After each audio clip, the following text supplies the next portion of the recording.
Berita Wilayah edisi Ahad 10 Oktober 2021, saya Nurul Samri. Berikut paparan utama hari ini. Aktiviti rentas negeri dibenarkan bagi individu lengkap vaksin bermula tengah malam ini.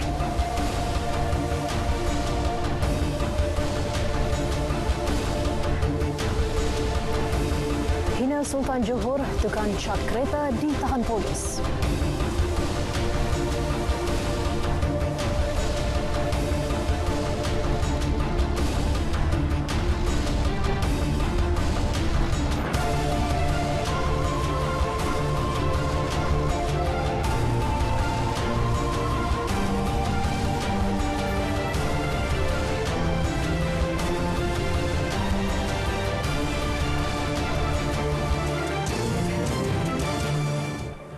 Assalamualaikum dan salam sejahtera. Berita Wilayah akan melintas langsung ke Sarawak, Sabah dan Perlis.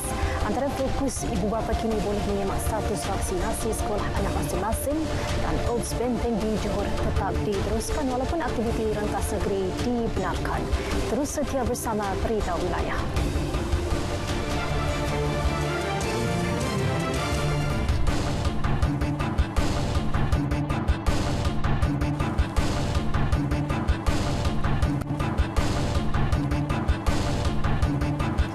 Pergerakan rentas negeri dibenarkan bagi individu yang telah lengkap 2 dos vaksin berkuat kuasa tengah malam ini. Menurut Perdana Menteri Datuk Seri Ismail Sabri Yaakob, kelonggaran itu diberi setelah negara mencapai 90% populasi dewasa di bawah pelan imunisasi COVID-19 kebangsaan PICK. Jelasnya kebenaran itu tanpa perlu memohon kelulusan daripada Polis Diraja Malaysia PDRM. Bagaimanapun data terkini akan dikemaskini di laman sesawang COVID Now pada tengah malam ini. Walaupun kebebasan telah pun diberikan untuk pergerakan, tapi saya harap jangan mengambil lewa dari segi pematuhan SOP. Kerana SOP itu masih lagi menjadi syarat utama untuk menjayakan apa yang kita laksanakan ini seterusnya. Dan ingin saya ingatkan bahawa Akta 342 di bawah Kementerian Kesihatan masih lagi dikuatkuasakan. Bermakna kesalahan di bawah Akta 342 masih boleh dikenakan dan mereka yang melanggarnya masih boleh dikenakan tindakan.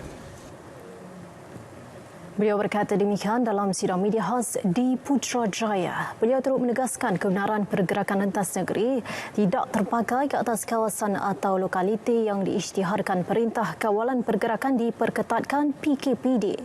Seiring kelonggaran itu, aktiviti pelancongan turut dibenarkan.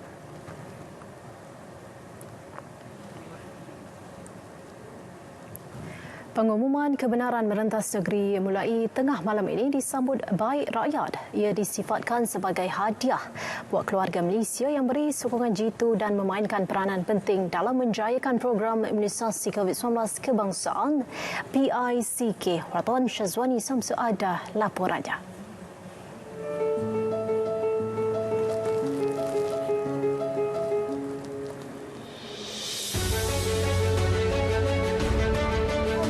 Lama dah. Lama dah? Dah 2 tahun dah, 3 tahun dah ni. Tak dapat balik. Perasaan saya memang gembira lah. Gembira jumpa saudara kita kat kampung dah. Alhamdulillah. Terima kasih dah. Banyak-banyak kasih. Kita bersyukur alhamdulillah pada kerajaan kita kerana kita pun berapa sekian lama kita tak minta diri kan. Jadi alhamdulillah lah. Saya cakap banyak terima kasih lah pada kerajaan sebab berusaha sampai habis baik menangani masalah yang kita hadap sekarang. Rentas negeri, pembukaan sektor pelancongan, sesi pembelajaran sekolah secara bersemuka dan pembukaan venue sukan dengan kehadiran penonton, itu antara senario yang akan kembali mewarnai kehidupan masyarakat di negara ini. Kejayaan mencapai sasaran 90% populasi dewasa lengkap 2 dos vaksin COVID-19 ibarat kemanisan yang dinanti-nantikan. Sejak September, jumlah kes positif harian mencatat penurunan hasil proses vaksinasi aktif di seluruh negara. Namun, kelonggaran yang diberi menyaksikan aktiviti pergerakan meningkat hingga menimbulkan keresahan. Kerajaan dah berusaha dah. Tapi ini bukan hanya untuk bukan usaha daripada pihak kerajaan je. Kita as a rakyat pun kena sama-samalah seiring berusaha juga. Jangan dilonggarkan, just follow je. Kan, pasal penyakit ni bukannya sebarang-sebarang penyakit lah. Bila dah kena sakit, habis semua susah. Risiko jangkitan masih boleh berlaku meskipun program vaksinasi berjaya dan ini diakui pakar kesihatan awam. Kita harus memastikan bahawa kita sihat dan tiada gejala-gejala yang menunjukkan yang mungkin kita ada COVID. So apabila kita ada simptom-simptom macam ni, kita harus mengelakkan daripada merentas negeri dan juga patuhi kepada SOP seperti memakai pelitup muka dan mengekalkan jarak fizikal apabila kita ada simptom dan get ourselves quickly tested. Fasa endemik bukan alasan untuk leka, malah fasiliti kesihatan awam dan swasta perlu terus bersedia memandangkan masih terdapat golongan belum divaksin. Kesiapsiagaan Kementerian Kesihatan dalam fasa seterusnya hidup bersama COVID tidak boleh alpa.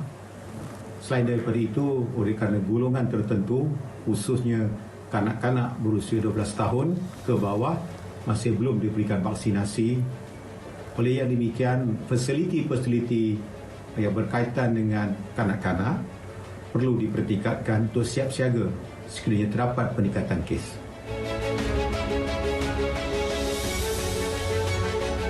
Kelonggaran yang diberi tentunya dapat menambah baik momentum ekonomi negara selain memberi kelegaan terhadap emosi rakyat. Bagaimanapun ini bukan bermakna kita bebas dari COVID-19. Sebaliknya perlu lebih berwaspada. SOP sedia ada seperti pemakaian pelitup separuh muka perlu dikekalkan di samping penjagaan kesihatan yang baik. Kini kita keluarga Malaysia menggalas tugas penting dalam menentukan kejayaan negara melangkah ke fasa endemik COVID-19. Sazwani Samsu, Berita RTM.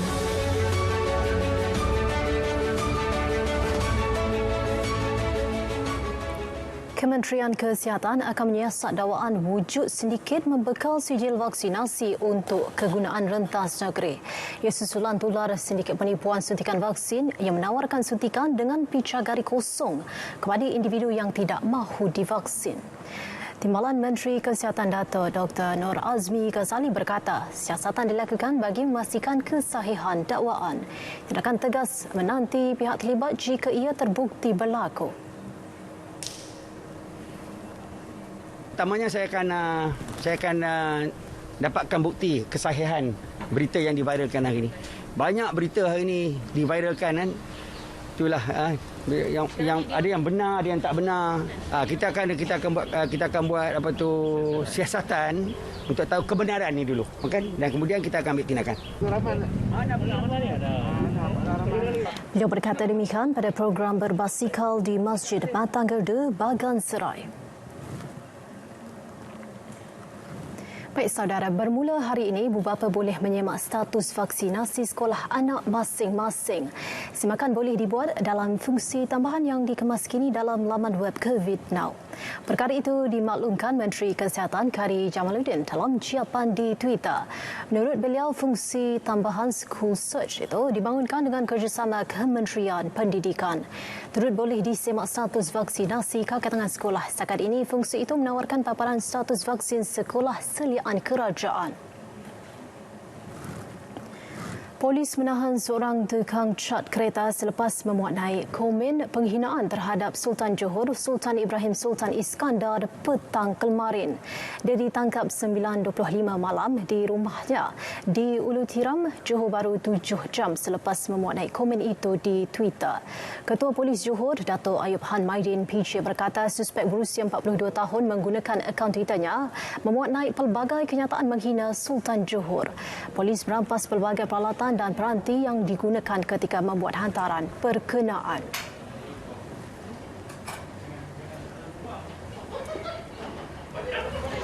Jadi pun ada pernah ada 2 kes sebelum ni, Section 448 itu ceroboh, dan 427 khianat.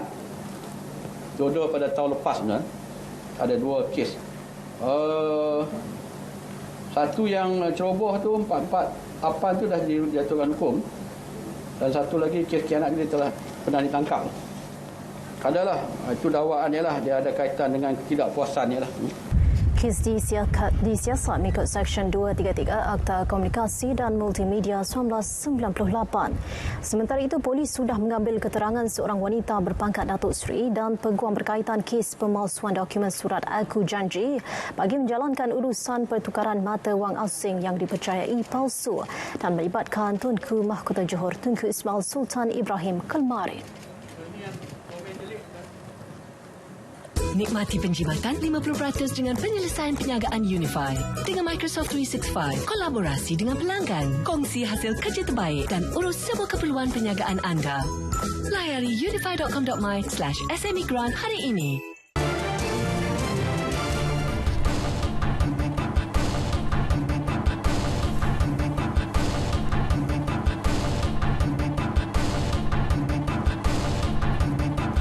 Baik, lintas langsung negeri, kita mulakan dengan Sarawak Bumi Kenyalang. Antara tumpuan hari ini ialah Kerajaan Sarawak menyambut baik penggunaan ubat antibody atau antiviral yang diluluskan seperti sedang diusahakan oleh beberapa negara termasuk Malaysia.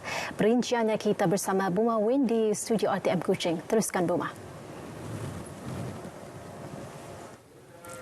Ya, Nurul. Kerajaan negeri menyambut baik penggunaan ubat antibody atau antiviral yang diluluskan seperti yang sedang diusahakan oleh beberapa negara termasuk Malaysia sebagai usaha memerangi wabak COVID-19. Ketua Menteri Datuk Patinggi Abang Johari Tun Nopeng memberitahu ia adalah satu langkah yang positif sebagai usaha lanjutan untuk mengekang jangkitan virus COVID-19. Beliau mengakui pelbagai cabaran dihadapi oleh kerajaan dalam berdepan dengan pandemik COVID-19 terutama mengimbangi antara usaha untuk menyelamatkan nyawa dan mata pencarian. Jelasnya, setakat ini Sarawak mencapai 90% populasi remaja berusia 18 tahun ke atas telah lengkap vaksinasi sementara hampir 50% remaja 12 hingga 17 tahun telah mendapatkan suntikan vaksin dos pertama mereka. Beliau menyatakan demikian dalam amanatnya pada Majlis Jamuan Negeri sempena sambutan perayaan Hari Lahir ke-85 yang di-Pertuan Negeri Tun Pehin Sri Abdul Taib Mahmud yang berlangsung di Pusat Konvensyen Borneo Kuching semalam.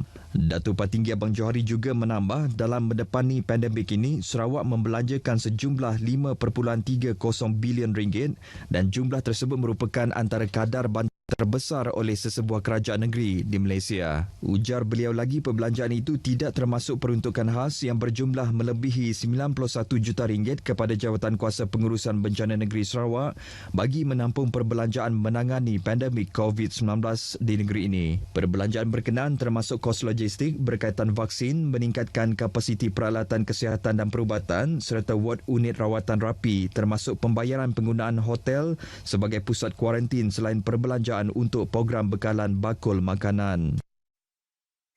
Dalam perkembangan berasingan, sambutan Hari Sukan Negara HSN 2021 adalah merupakan inisiatif kerajaan bagi memberi kesedaran kepada masyarakat supaya mengamalkan gaya hidup sehat, cergas dan aktif walaupun ketika negara berdepan dengan pandemik COVID-19. Ketua Menteri Datuk Patinggi Abang Johari Tun Nopeng berkata, menerusi aktiviti sukan dan pengambilan makanan yang sehat akan mampu menurunkan risiko kadar kebolehjangkitan seseorang individu untuk menghidap penyakit kronik selain boleh meningkatkan jangka hayat. Beliau menjelaskan penganjuran HSN juga merupakan wadah bagi memupuk semangat perpaduan dalam kalangan rakyat berbilang kaum di negeri ini kerana dapat beriadah bersama rakan dan keluarga. Tambah Datuk Patinggi Abang Johari, perpaduan kaum akan tercapai sekiranya mencapai kata sepakat dan saling hormat menghormati antara satu sama lain dan ia dapat dicapai menerusi sukan. Beliau menyatakan demikian pada sambutan HSN 2021 peringkat negeri Sarawak di Kuching hari ini dan teks ucapan beliau disampaikan oleh Menteri Belia dan Sukan Datuk Seri Abdul Karim Rahman Hamzah. Yang di-Pertua Negeri Tun Pehin Sri Abdul Taib Mahmud dan isteri Tuan Puan Datuk Patinggi Ragat Kuridi Taib menghadiri majlis jamuan teh bersempena sambutan perayaan Hari Lahir ke-85 yang berlangsung di Dewan Sandapan Kompleks Dewan Undangan Negeri Petra Jaya Kuching pagi tadi. Ketibaan Yang di-Pertua Negeri serta isteri disambut oleh Ketua Menteri Datuk Patinggi Abang Johari Tonopeng dan Menteri Muda Pendidikan, Sains dan Penyelidikan Teknologi Datuk Dr. Anwar Rapai mewakili Datuk Seri Dr. Siti Berundi Utom selaku Menteri bertanggungjawab bagi sambutan perayaan tersebut. Pada majlis itu, Tun Pehin Sri Abdul Taib Mahmud menyempurnakan upacara memotong pulut kuning sebelum menyampaikan sumbangan geran berjumlah RM240,000 kepada 12 buah institusi kebajikan di bawah Jabatan Kebajikan Negeri Sarawak. Antara penerima sumbangan geran berkenaan adalah Ahli Lembaga Pelawat Rumah Seri Kenangan Kuching, Rumah Seri Kenangan Sibu, Sekolah Tunas Bakti Miri, Rumah Kanak-Kanak Datuk Ajibah Abul Seri Aman dan Bengkel Seri Sarawak. Masyarakat dinasihat untuk tidak leka dan bersikap sambil lewa terhadap penjagaan kesihatan terutamanya jangkitan virus COVID-19 walaupun telah lengkap vaksinasi. Pakar Perubatan Kesihatan Awam yang juga Pegawai Kesihatan Bahagian Betong, Dr. Johnny Pangkas memberitahu masyarakat perlu sedar bahawa virus tersebut masih lagi berada dalam komuniti dan negara masih belum menang dalam usaha memerangi wabak COVID-19. Beliau berkata pemberian vaksin bertujuan untuk meningkatkan imuniti badan dan mengurangkan risiko atau gejala yang lebih teruk jika terkena jangkitan dan secara tidak langsung pemberian vaksin membantu mengurangkan kemasukan ke hospital bagi individu yang dijangkiti. Walau bagaimanapun, jelasnya warga emas serta individu yang mempunyai penyakit kronik berdepan risiko kematian sekiranya dijangkiti. Katanya lagi disebabkan faktor berkenaan, kes-kes brought in dead atau kematian di rumah atau meninggal dunia sebelum mendapatkan rawatan sering berlaku kebelakangan ini. Satu punca adalah kelewatan untuk mendapatkan rawatan dengan segera. Sebab ada kes-kes tertentu dia mengalami gejala dalam 3 ke 7 hari tetapi tidak mendapatkan rawatan dengan segera walaupun gejala tersebut ringan. Jadi kita minta masyarakat kalau ada gejala walaupun demam atau batuk dalam sehari 2 mendapatkan rawatan dengan segera. Selain daripada itu, mereka yang mempunyai penyakit kronik ini juga perlu berhati-hati. Maksudnya, kalau ada gejala seperti yang saya sebut tadi, dapatkan perawatan atau pemeriksaan dengan segera. Sebab mereka ni yang mempunyai risiko yang lebih tinggi. Mungkin mendapat komplikasi daripada COVID-19 atau mungkin kematian juga. Susulan itu, Pejabat Kesihatan Bahagian Betong dalam program pendidikan dan kesedaran COVID-19 telah dan akan mengadakan pelbagai aktiviti seperti hebahan awam, pengedaran risalah serta poster, ceramah kepada orang ramai selain mengadakan program kepolisan komuniti dengan memfokus kepada pencegahan dan langkah awal rawatan COVID-19. Dr. Johnny berkata demikian di Betong semasa ditemu bual oleh pemberita RTM pada slot Cerita Pagi Sarawak yang disiarkan menerusi rancangan Selamat Pagi Malaysia TV1. Jabatan Kejaraya JKR telah mengarahkan pihak kontraktor untuk menilai semula dan menambah baik pelan pengurusan trafik bagi mengurangkan kesesakan trafik di sekitar persimpangan Batu Tujuh, Kota Sentosa, Kuching. Unit Lebuhraya Pen Borneo JKR Sarawak dalam kenyataannya memberitahu baru-baru ini pihak kontraktor telah menyediakan satu lagi lorong tambahan berhadapan Borneo Museum House di Batu Tujuh, Kota Sentosa kerana sebelum ini hanya satu lorong sahaja disediakan. Hasil pemantauan yang dilakukan oleh pasukan pengurusan trafik oleh pihak kontraktor sejak penambahan lorong berkenaan, keadaan trafik bertambah sedikit lancar dari sebelumnya. Selain itu juga, kontraktor terbabit mengambil inisiatif dengan mewujudkan pasukan trafik bergerak untuk mengawal selia keadaan trafik dari semasa ke semasa setiap hari di sekitar kawasan pembinaan yang terlibat.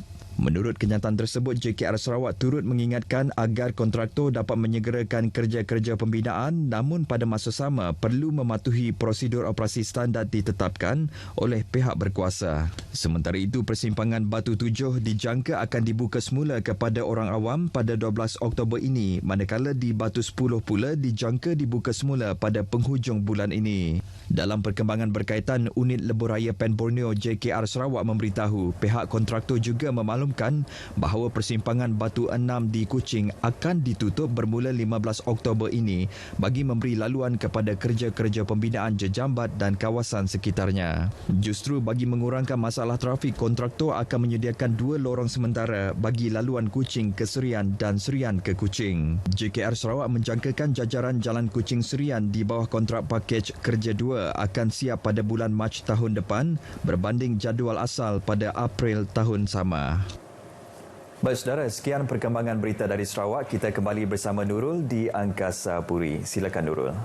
Baik, terima kasih Buma.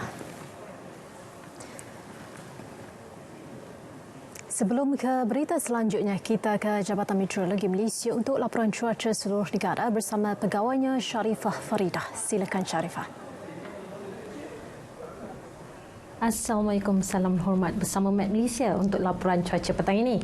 Kita teruskan dengan melihat terlebih dahulu amaran keadaan laut yang telah dikeluarkan dijangka sehingga 13 Oktober nanti untuk kawasan-kawasan seperti yang tertera, dengan kategori pertama untuk kawasan yang ditandakan dengan warna kuning dan kategori kedua untuk kawasan yang diwarnakan jingga. Kesemua perairan ini masih lagi boleh mendatangkan risiko keselamatan untuk terutamanya untuk aktiviti penangkapan ikan dan juga perkhidmatan feri. Dijangka boleh mencapai ketinggian ombak sehingga 45 meter. Dan seterusnya, melalui paparan imej satelit terkini, diperhatikan kelompok-kelompok awan aktif ketika ini lebih banyak berlegar di sekitar kawasan di bahagian selatan Semenanjung dan kurang ditupan awan untuk kawasan-kawasan lain untuk pada waktu ini. Dan untuk melihat apa yang berlaku ketika ini dengan lebih terperinci, kita beralih kepada paparan gema radar terkini. Dimulakan dengan Semenanjung, diperhatikan hujan dan ribut petir lebih banyak tertumpu di sekitar kawasan di Negeri Sembilan, di Pahang dan juga Johor, yang dijangkakan keadaan ini akan reda menjelang ke awal malam nanti. Untuk kawasan di sekitar Jempol dan juga Tampin di Negeri Sembilan, keadaan ini dijangkakan bergerak ke arah daerah Segamat dan akan reda dalam tempoh 1 ke 2 jam lagi. Manakala lain-lain kawasan untuk Pahang dan juga daerah Segamat Johor dijangkakan akan reda menjelang ke awal malam. Untuk kawasan-kawasan lain tiada hujan buat masa ini dan dijangkakan akan tiada hujan sepanjang hari ini. Dan seterusnya untuk Sabah dan Sarawak, pada waktu ini juga keadaan cuaca adalah cerah, tiada hujan untuk kebanyakan kawasan kedua-dua negeri, termasuklah wilayah Persekutuan Labuan. Hujan yang berlaku di sekitar daerah di Tatau Bintulu, juga kawasan di Kapit dan Bukit Mabung. Untuk bahagian Kapit dijangkakan akan reda juga menjelang ke 1 dan 2 jam lagi.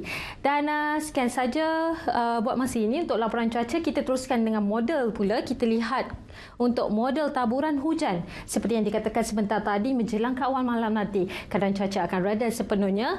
Untuk kawasan di bahagian selatan Semenanjung hanya berlaku hujan dijangkakan untuk kawasan di timur Pahang dan juga selatan Terengganu, dan lain-lain kawasan untuk Sabah Sarawak tiada hujan kecuali di sekitar bahagian Kuching yang dijangkakan akan hujan menjelang ke malam nanti. Dan buat masa ini sekian sahaja laporan cuaca dari saya Sharifah. Kita teruskan dengan ramalan cuaca untuk malam ini di bandar-bandar utama seluruh Malaysia.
Penyelesaian isu sekolah yang didirikan di tanah milik kerajaan negeri antara tumpuan dari negeri di bawah payu petang ini. Perinciannya kita terus bersama Konstantin Palawan di Kota Kinabalu. Silakan. Ya, Nurul, berita petang ini kami mulakan dengan kenyataan ini yang baru diterima. Menurut Menteri Kerajaan Tempatan dan Perumahan, Datuk Seri Panglima Masidi Manjun, pendirian kerajaan negeri berhubung kebenaran rentas negeri akan diumumkan Rabu ini selepas Jawatankuasa Pengurusan COVID Negeri mengemukakan cadangan dalam mesyuarat Kabinet. Berita seterusnya, Kementerian Pendidikan akan mengadakan rundingan dengan Kerajaan Sabah bagi menyelesaikan isu sekolah yang didirikan di tanah milik kerajaan negeri. Rundingan itu bagi mendapatkan kebenaran kerajaan negeri untuk membolehkan kerajaan persekutuan membangunkan atau menaik taraf sekolah daif yang dikenal pasti di negeri ini. Timbalan Menteri Pendidikan Datuk Muhammad Alamin yakin isu berkenaan dapat diselesai sebaiknya melalui rundingan susulan hubungan baik antara Kerajaan Persekutuan dan Kerajaan Negeri. Kita tidak perlulah untuk dipindah milik. Tidak, maksud saya kita perlu selesaikan isu-isu bagaimana untuk membenarkan kerajaan pusat, khususnya Kementerian Pelajaran untuk masuk ke tanah itu dan kita membangunkan sekolah yang baru. Dari segi prosedurnya kita perlu mendapat clearance.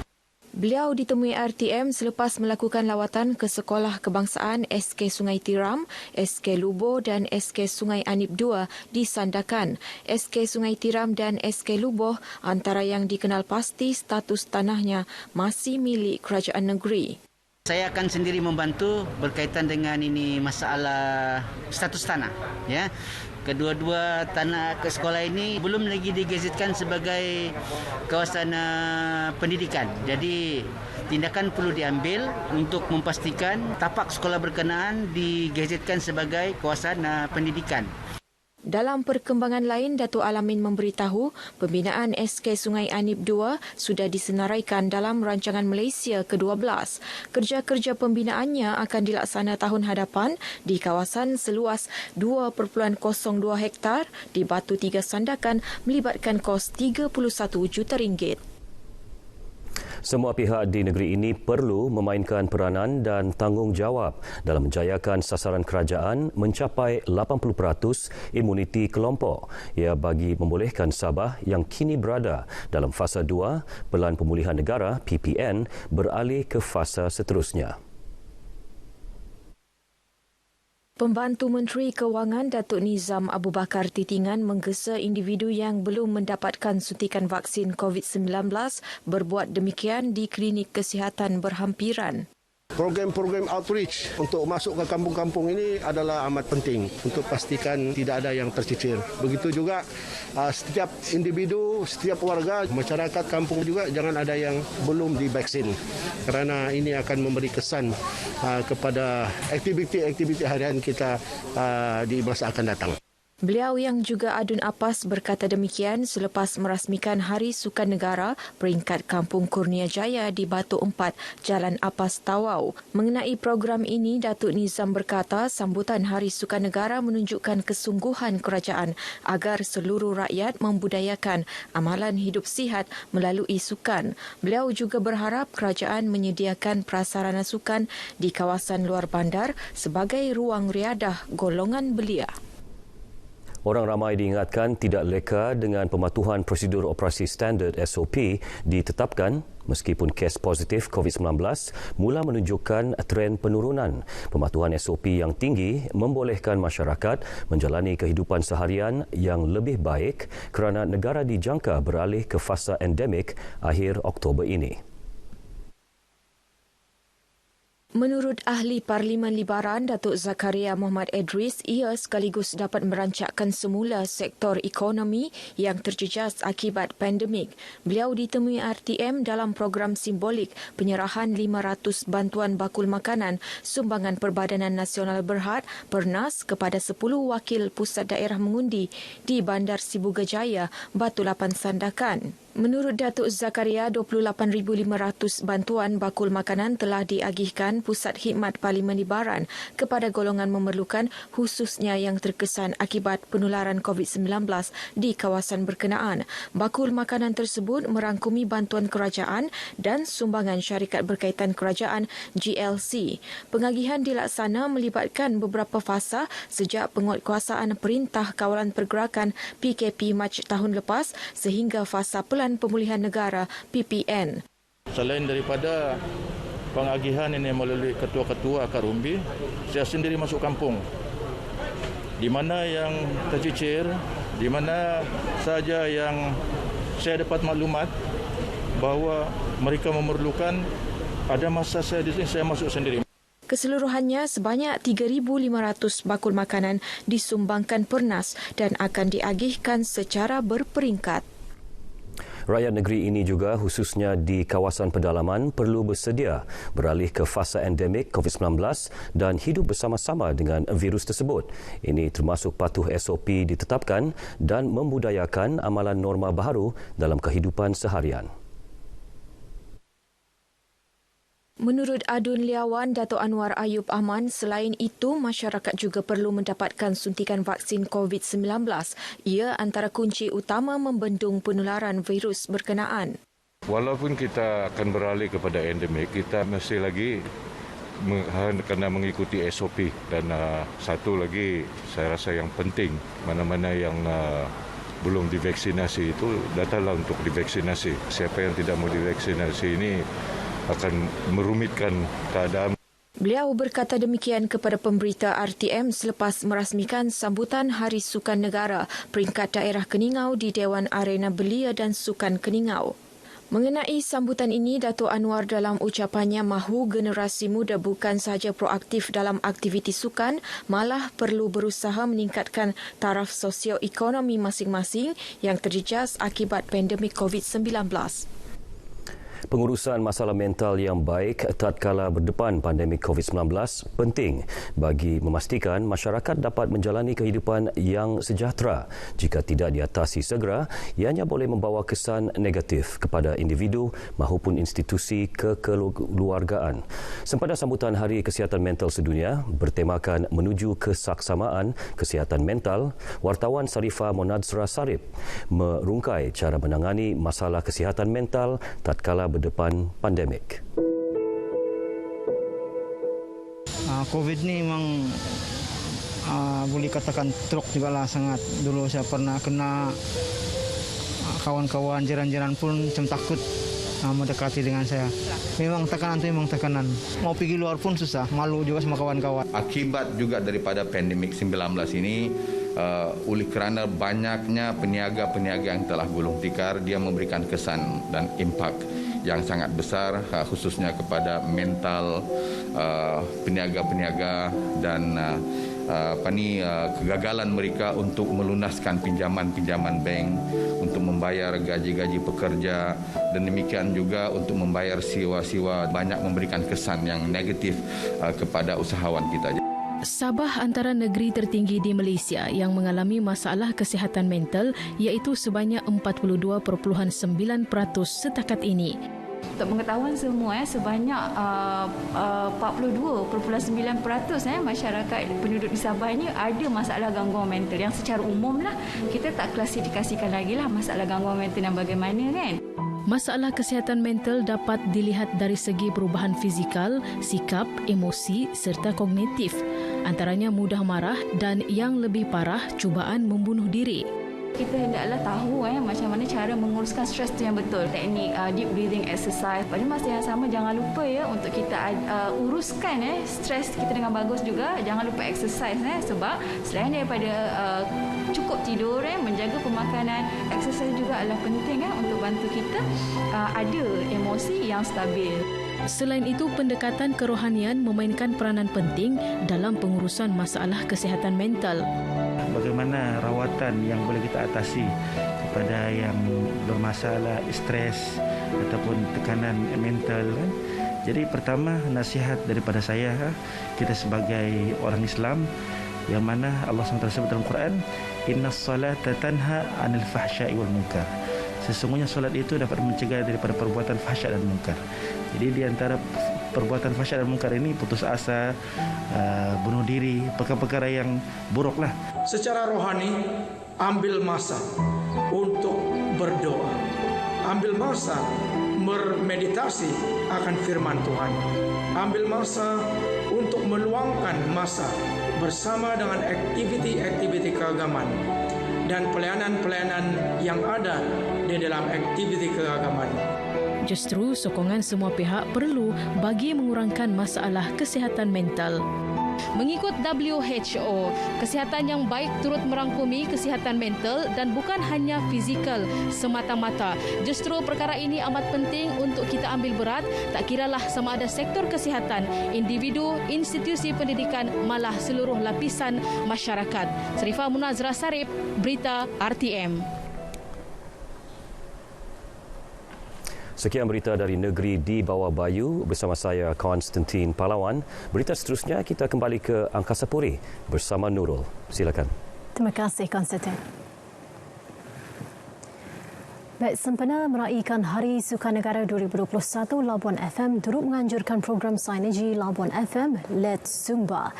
Program langsung di perkarangan Kompleks Komunikasi dan Multimedia KKMM Labuan awal pagi tadi.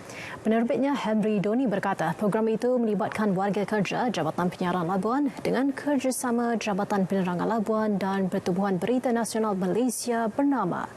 Katanya program turut disiarkan secara langsung melalui Facebook Labuan FM.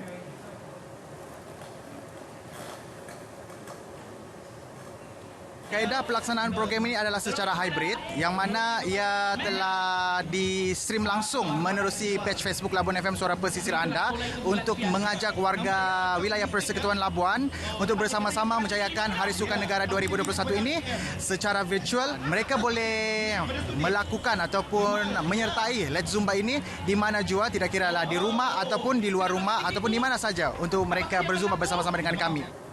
Hadir sama Pengarah Jabatan Penyiaran Labuan Aminah Somsudin Muhammad dan Pengarah Jabatan Penerangan Labuan Abdul Rasul Jahatil.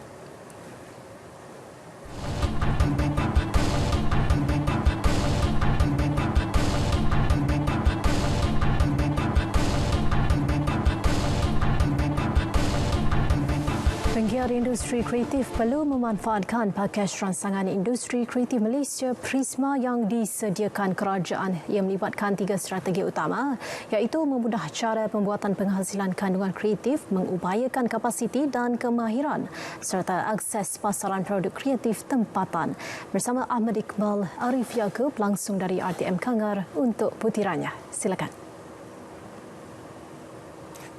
Baik, terima kasih Nurul. Seramai 50 peserta dari komuniti Padang Besar menerima dana berjumlah RM400,000 di bawah pakej rangsangan industri kreatif Prisma melalui program Community at Finas. Ia sebagai rangsangan kepada bakat baharu dalam penghasilan kandungan kreatif di peringkat tempatan. Timbalan Menteri Komunikasi dan Multimedia Datuk Zahidi Zainul Abidin memaklumkan ia adalah insentif jangka pendek bagi memastikan kelangsungan dan kelestarian industri ketika negara berdepan pandemik COVID-19. Industri kreatif ini dia telah menjana pendapatan pada negara baru 1.9% daripada KDNK, iaitu sebanyak 29 bilion. Kalau boleh kita nak tingkatkan lagi seperti negara luar macam Korea dan negara-negara lain lagi, maknanya industri kreatif ini menjana pendapatan yang besar juga kepada negara. Jadi kita ke arah cuba untuk meningkatkan industri kreatif ini untuk mendapat pendapatan negara dan juga lepas COVID ini menjadi pendapatan kepada rakyat dalam menggerakkan ekonomi negara. Ujar beliau lagi, dana yang diberi juga sebagai usaha membangunkan modal insan daripada komuniti setempat yang terlibat secara langsung dalam industri berkenaan. Bila ditemui selepas majlis penutup dan penyerahan surat tawaran dana Mikro Prisma serta sumbangan keluarga Malaysia Finas sempena program Community at Finas di Kangar. Antara program yang dilaksanakan Finas adalah bengkel teknik lakonan serta bengkel videografi YouTube sebelum peserta pembentangan idea untuk dinilai bagi melayakkan mereka ditawarkan dana tersebut. Tumpuan akan diberikan kerajaan negeri untuk mencapai imuniti kelompok menerusi vaksinasi dalam usaha mengawal jangkitan COVID-19. Menteri Besar Perlis Datuk Seri Azlan Man berkata ia sebagai persediaan jika kebenaran rentas negeri dibenarkan dan aktiviti harian kembali seperti sedia kala selepas ini. Tidak relevan lagi sebenarnya fasa keempat itu bagi saya. Dan apa relevannya kita masuk ke fasa yang ketiga kalau sekiranya kes kita meningkat. Jadi begitulah saya rasa apa yang penting di sini ialah usaha untuk meningkatkan lagi tahap vaksinasi di kalangan rakyat supaya kita nanti apabila telah mencapai tahap tersebut, maka kita boleh menikmati apa-apa kelonggaran yang telah ditetapkan oleh pihak kerajaan. Menurut beliau, populasi dewasa yang telah lengkap vaksinasi di Perlis telah mencapai jumlah 93.3%. Namun, kes harian di Perlis meningkat kebelakangan ini berikutan kehadiran individu dari luar negeri Perlis seperti yang dilaporkan oleh Ketua Pengarah Kesihatan. Beliau berkata demikian dalam sidang media selepas pelancaran Hari Sukan Negara peringkat negeri di Kompleks Belia dan Sukan Negeri. Sambutan Hari Sukan Negara di Perlis disambut sederhana dengan amalan gaya hidup aktif secara individu bersama keluarga maupun secara berkumpulan. Antara sukan diketengahkan termasuklah woodball, petang, basikal BMX dan bowling padang. Program Perlis Pahadu yang dilaksanakan kerajaan negeri merupakan inisiatif bagi meringankan beban golongan yang memerlukan. Ia termasuk keperluan penjagaan serta katil khusus buat pesakit terlantar dan mengidap sakit kronik. Menurut Esko Negeri yang juga Adun Berseri Ruzani Rais, hingga kini sebanyak 8 katil telah diserahkan kepada pesakit yang memohon di Pusat Hikmat Dun Berseri. Kami pun sebelum ini adalah kita membuat lawatan kepada pesakit kronik ini. Dah beberapa tahun dah beliau berulang-alik daripada Kangar ke Penang, ke Alustad untuk menerima rawatan sebagai pesakit kronik. Dan pesakit tersebut, kalau kita lihat tadi, memang tidak mampulah untuk berdiri, kan? Dia cuma boleh duduk dengan tidur saja oleh kerana mengidap kanser. Dan kita pun menerima lah, kerajaan negeri menerima permohonan pesakit untuk memohon katil untuk pesakit lah. Beliau ditemui media ketika mengadakan lawatan ke rumah seorang pesakit kanser di Kampung Darat Berseri. Beliau turut berkesempatan menyerahkan set katil khas bagi memudahkan pergerakan serta memberikan keselesaan buat pesakit terbabit. Selain sumbangan katil khas untuk pesakit terlantar, program Perlis Pahadui turut melibatkan sumbangan bantuan barangan keperluan asas dan baucer minyak petrol untuk penunggang motosikal. Sekian paparan berita dari Perlis hari ini. Pergerakan rentas negeri telah dibenarkan bermula esok setelah kadar vaksinasi lengkap populasi dewasa telah mencapai 90%. Terus patuhi SOP yang berkuat kuasa, kembali ke Angkasa Puri. Terima kasih Ahmad Iqbal.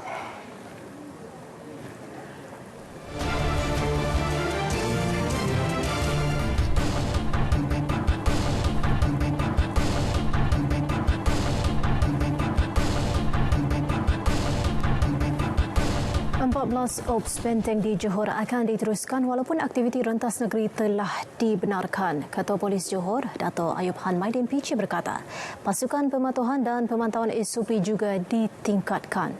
Setakat ini 31 sekatan jalan raya masih dilaksanakan.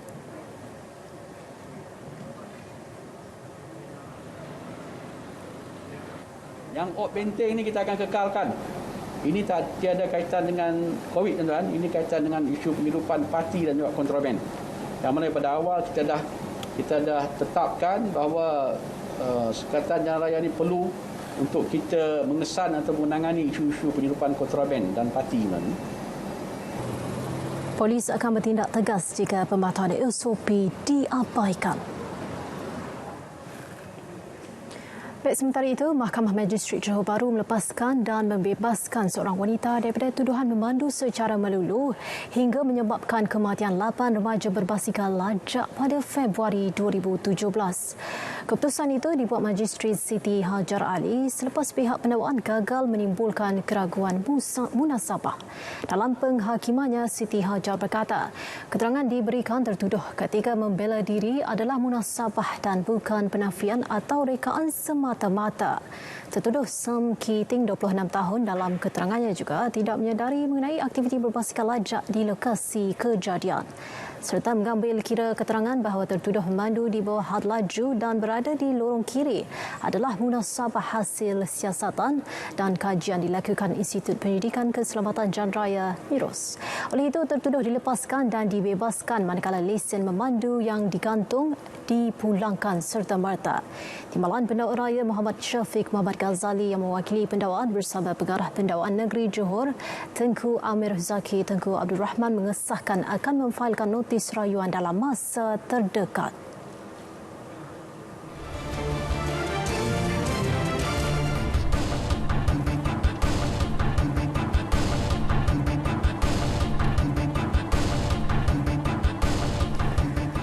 Kerja-kerja menaik taraf sistem jaringan jalur lebar di seluruh negara akan siap sepenuhnya sebelum hujung tahun depan. Usaha tersebut yang telah digerakkan menerusi Pelan Jalinan Digital Negara Jendela dengan peruntukan hampir 4 bilion ringgit itu turut memfokuskan capaian jalur lebar di kawasan terpencil termasuklah di kawasan perkampungan orang asli.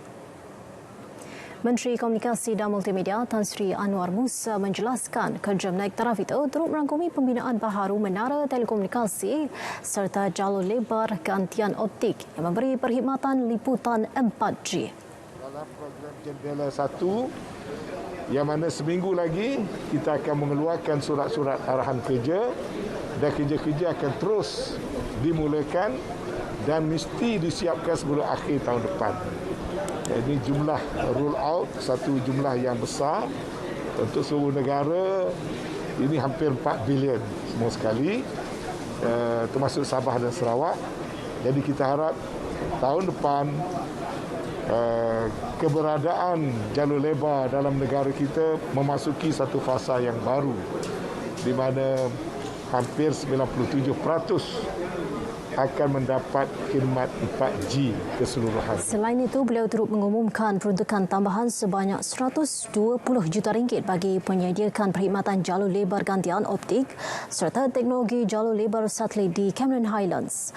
Menerusi jendela sebelum ini, Cameron Highlands menerima peruntukan sebanyak 200 juta ringgit bagi tujuan menaik taraf capaian jalur lebar merangkumi kawasan terpencil seperti perkampungan masyarakat orang asli. Beliau berkata demikian kepada pemberita selepas sesi pertemuan bersama pemimpin komuniti orang asli, jagoan serta guru di Pos Telanuk, Cameron Highlands.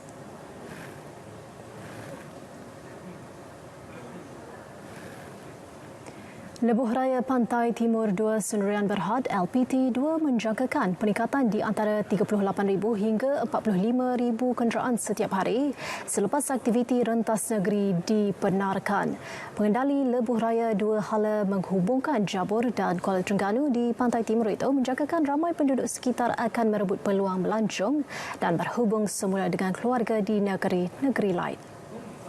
Pengurus Perniagaan Wilayah LPT2 Suhaimi Samad dalam kenyataan berkata, pasukan petugas di lapangan sudah bersedia termasuk semua 10 plaza tol di LPT2 dibuka. Pihaknya juga turut berharap semua pengguna LPT2 terus mengikuti SOP yang ditetapkan termasuk menunjukkan status My Sejahtera apabila berhenti berehat di 5 RNR dan 4 hentian. Semua kemudahan awam yang disediakan sentiasa dibersihkan sebagai komitmen jangka panjang LPT2 untuk memastikan kebersihan dikekalkan termasuk surau dan tandas yang dibuka 24 jam. Selain itu, LPT2 ronda pasukan keselamatan dan penyelenggaraan lebuh raya serta kaki tangan perkhidmatan pelanggan di seluruh laluan sepanjang 184 km ini juga sentiasa bersedia untuk sebarang kemungkinan.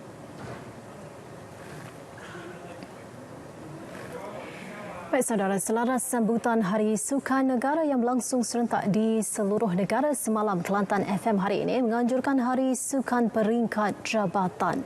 Marah Jabatan Penyiaran Kelantan Wan Azhan Wan Hamad berkata, sambutan yang disertai hampir seluruh warga Kelantan FM ini menjadi platform bagi mengembalikan semangat kesukanan selain merapatkan ukhuwah dalam kalangan kaki tangan. Lawak kan ni?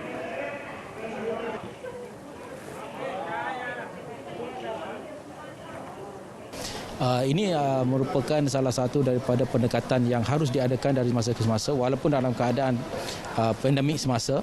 Kita harus sedar ianya tidak mahu menghalang kita untuk terus melayari kehidupan yang sihat. Gaya hidup sihat perlu diberikan perhatian dan perlu diberikan tumpuan yang baik dalam kita menjalani kerja seharian.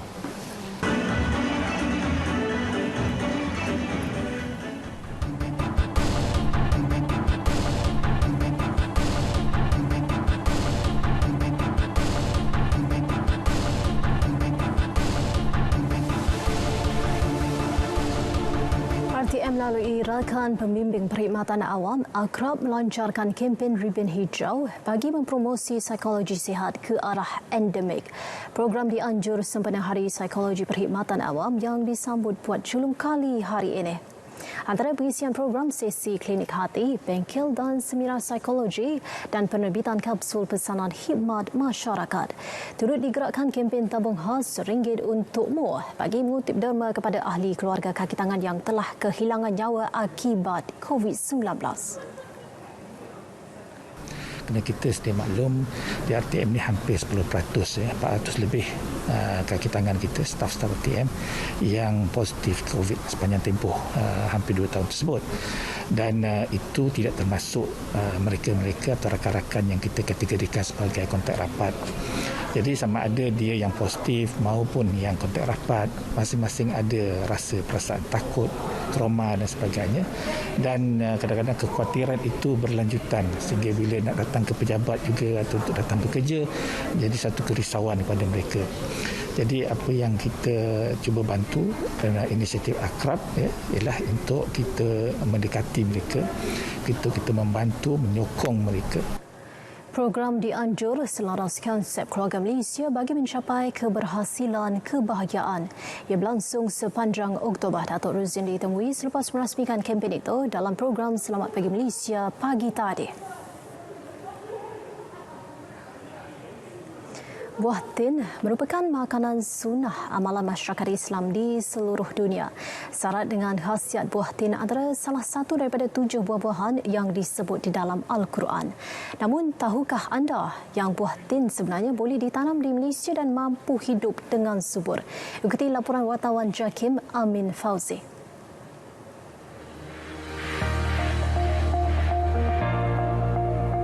Pokok buah tin menjadi tumbuhan terawal ditanam manusia di dunia, memang diakui syarat khasiat. Tidak mengandungi garam, lemak dan kolesterol. Buah tin dengan struktur isi yang unik ini dianggap sebagai buahan semula jadi yang paling sempurna berdasarkan khasiat-khasiat yang terdapat di dalamnya. Bagi pendakwah Ustaz Rozi Rejab, buah tin atau juga dikenali sebagai buah ara disebut sekali dalam kitab Al-Quran, iaitu di dalam surahnya sendiri, iaitu surah At-Tin. Buah tin juga menjadi buah yang merujuk kepada amalan keremajaan, sama ada lelaki ataupun perempuan. Kerana buah tin ini apabila digabung dengan minyak zaitun akan menghasilkan makanan yang bernutrisi tinggi. Apatah lagi makanan tersebut dinyatakan dengan jelas oleh Al-Quranul Karim dan menjadi amalan Nabi serta diikuti oleh keluarga, para sahabat. Kini, buah tin semakin mendapat tempat dalam kalangan petani tempatan selepas tanaman ini boleh menghasilkan buah hampir setiap hari tanpa perlu menunggu musim. Seorang pengusaha tanaman buah tin Muhammad Hafiz Arifin berkata, tidak mustahil Malaysia mampu menjadi pengeluar buah tin terbesar dunia memandangkan tumbuhan ini mampu menghasilkan buah yang banyak sepanjang tahun. Dan buah tin ni kita menghabiskan setahun RM9 juta mengimport 600,000 metrik tan buah tin daripada luar. Dan saya fikir itulah saiz pasaran yang kita ada, RM9 juta. Dan kalau katalah kita mengimport, baik kita hasilkan sendiri untuk kita mengurangkan pergantungan kita kepada bekalan import. Baru saya tahu, penjagaan pokok buah tin tidaklah sukar seperti yang disangka. Tanaman ini mudah diurus dan lebih subur dalam keadaan cuaca panas dan kering di iklim khatulistiwa seperti Malaysia. Buah tin merupakan makanan sunnah yang banyak kelebihan. Buah yang banyak khasiat dan mineral ini sesuai didikan amalan pemakanan kita untuk kesihatan tubuh badan. Amin Fauzi, laporan dan JAKIM untuk RTM.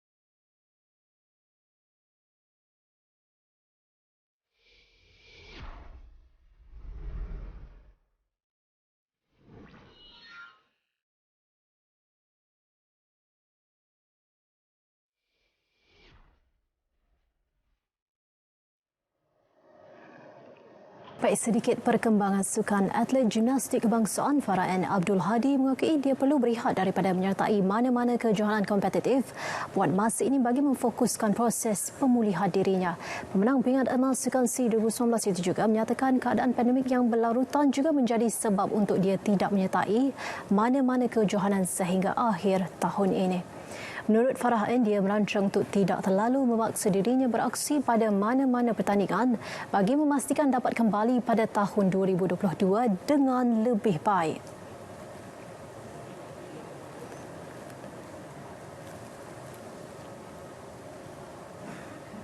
Dan saya juga akan melakukan recovery training sebab saya perlu jumpa sama fisio, dan daripada Olimpik hari itu saya belum lagi recover penuh dan saya ingin slowly start back training untuk tahun depan.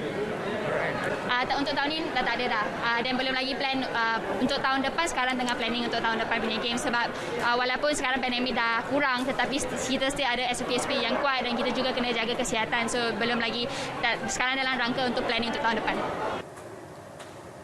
Farah N juga menjelaskan dia belum pasti sama ada akan beraksi di Sukan SEA 2021 Hanoi tahun depan, namun mengakui mungkin hanya menyertai Sukan SEA 2022 Hangzhou dan Sukan Commonwealth 2022 di Birmingham. Atlet berusia 27 tahun itu membuat penampilan sulung di Sukan Olimpik Tokyo 2020 Julai lalu, namun gagal layak ke peringkat akhir acara all-round selepas menduduki tempat ke-68 daripada 85 peserta.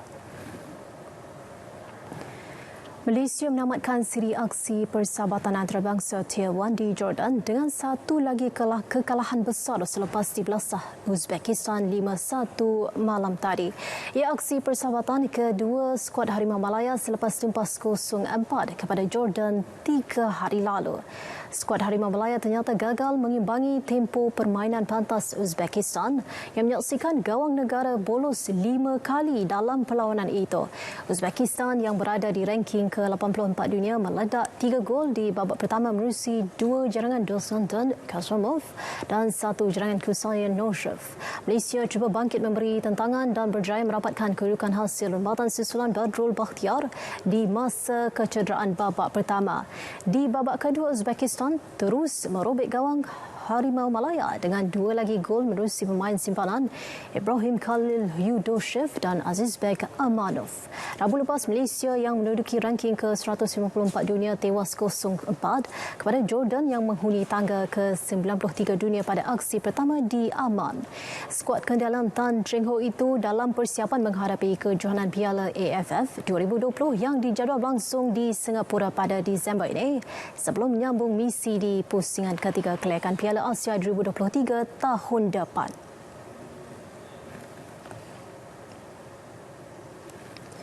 Baik, saudara, berita wilayah 10 Oktober 2021 berakhir di sini. Sebagai keluarga Malaysia, bersama-samalah kita lindungi diri dan lindungi semua daripada COVID-19. Terus setia bersama kami yang sahih di Berita RTM. Saya Nur Zamri. Assalamualaikum dan salam hormat.